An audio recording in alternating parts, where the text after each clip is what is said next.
doctors cannot help her. No stupid young man is going to give her hope. If you ever do, you won't come here again. I want to know what's wrong with her. She can't eat or sleep, and she isn't really working. Now tell me, what did you learn from your examination of her?" "I don't know what's wrong with her yet," I replied. "But something is slowly destroying her, I know that. I shall want to see her again soon. I'm going to give her some medicine. It will make her feel stronger. Then I'll call again in a few days." "Don't say anything about making her legs straight," she said. "Do you understand? If you do, I'll get another doctor." "All right," I said. I wanted to be able to visit Mary again, and I thought to myself, perhaps when Mary's feeling better, I can talk to her about her leg. I was ready to leave. I picked up my bag. "These dolls," I said. "Yes," she said. "I thought that you made them," I said. "I do," she said in her unpleasant way. "I draw them. Mary makes them. It stops her thinking about her leg. I don't want her to think about the fact that she'll never marry. She'll never have children." I walked out into the bright October sunshine. I knew that Rose Calamit was lying. I now knew the sweet person who made those special dolls.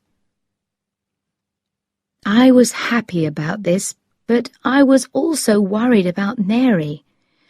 I had to discover what was wrong with her. I had to know before she died. "Mary and the dolls, the money will end." But what was killing Mary? I still did not know. I discovered more about Mary during my next few visits. Her name was Mary Nolan. When she was 15 years old, she was in a bad car crash. Her mother and father were killed, and Mary was very badly hurt. The car crash was the reason for her twisted leg. Rose Calamit offered to look after Mary. The law finally agreed because there was no other person to look after the young girl. Rose always thought that Mary's father was a rich man. Then she learned that there was only a small amount of money.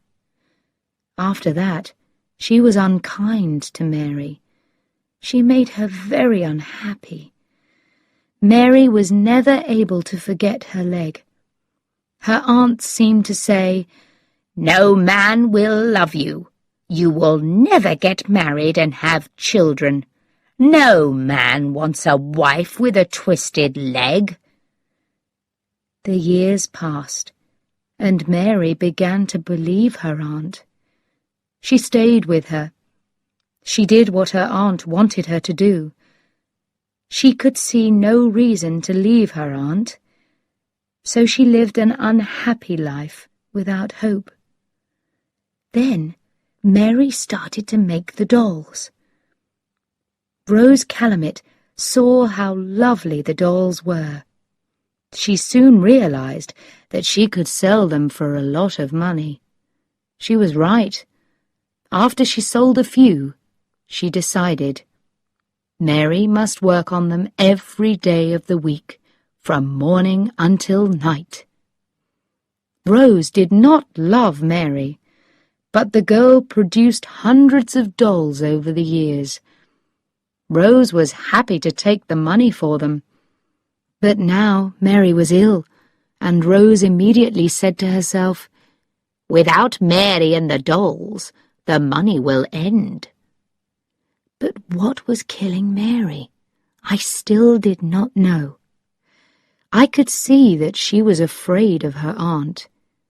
But it wasn't that. And I couldn't ask Mary, because her aunt was always with us. Mary found it difficult to say anything to me with Rose in the room. I did not tell Mary that perhaps I could make her legs straight. It was more important to discover why she didn't want to continue living. I told Mary to stop working on the dolls, and I brought her some books and some chocolates. For 10 days, she seemed to get better. During my next visit, she smiled at me for the first time. "That's better," I said. I was very pleased to see her happy face. "You must leave the dolls alone for another 10 days. I don't want you to work. I want you to rest, sleep, and read. Then we'll see." But I could see that Rose was unhappy at these words. When I called again, she was waiting for me in her room. "You don't need to come any more, Dr. Amony," she said coldly. "But Mary must not—" I started to say. "Mary is much better now," she said quickly. "Goodbye, Doctor." My eyes went to the box in the corner of the room. There were 3 new dolls lying on top of it. Their faces were as lovely as ever, but they had the look of death on them. Suddenly, I was frightened for Mary. I knew that Rose Calumet was lying. I wanted to push this woman out of the way and crash through the door and see Mary. But I was a doctor. When doctors are told to leave, they have to go.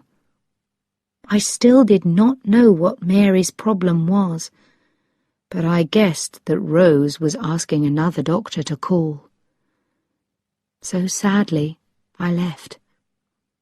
But I couldn't forget Mary. I continued to worry about her in the days that followed. Not long after this, I became ill. It wasn't much at first, but as the days passed, it seemed to get worse. I visited a doctor friend. "I can find nothing wrong with your body," he said. "Perhaps you work too hard." But I knew that this wasn't the reason. I continued to get worse. I didn't want to eat, and I lost weight. I began to look thin and pale. I felt tired, but I didn't sleep well at night. I sometimes dreamed that I saw Mary. She was calling to me for help, while Rose Calumet was holding her in her ugly arms. I thought about Mary all the time. I wasn't able to help her, I thought. She wanted me to help her, and I did nothing. One night, I couldn't sleep at all. I walked up and down my room, thinking about myself and my illness. It seemed that I was suffering from the same illness as Mary. Suddenly, I knew what was wrong. I was in love with Mary Nolan, and because I couldn't look after her, I felt ill and unhappy. I know why Mary's dying, I thought. She's dying because nobody loves her. Nobody in the world is giving her hope for the future. Her mother and father are dead. Her aunt only keeps her because she makes money from Mary's dolls. Mary has no friends, and she feels ugly because of her leg. Her life is empty, except for the dolls. I have to see her. I have to speak to her for a few minutes alone, or she'll be lost to me forever. I thought about this all through the night, and the next morning I telephoned Jim Carter at his shop.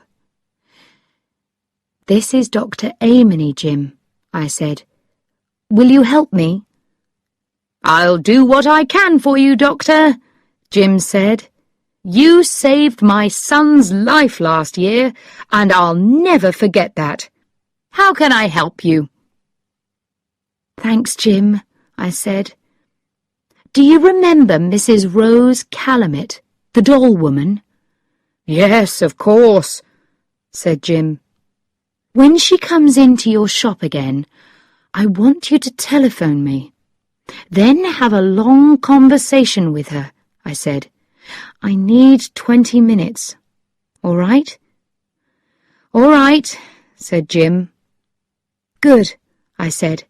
"Thanks, Jim. I'll remember this for the rest of my life." I was worried about a telephone call while I was out, so each evening I put my head round the door of his shop, but he just shook his head. There was no news. Then, one day at 5 o'clock in the afternoon, the telephone rang. It was Jim. He just said, "She's here." I ran to the house where Mary lived. When I got there, I ran up the stairs. Luckily, the door was not locked, and I hurried through into Mary's room. She looked so thin now, and very ill. She still had the paints and pieces of cloth around her.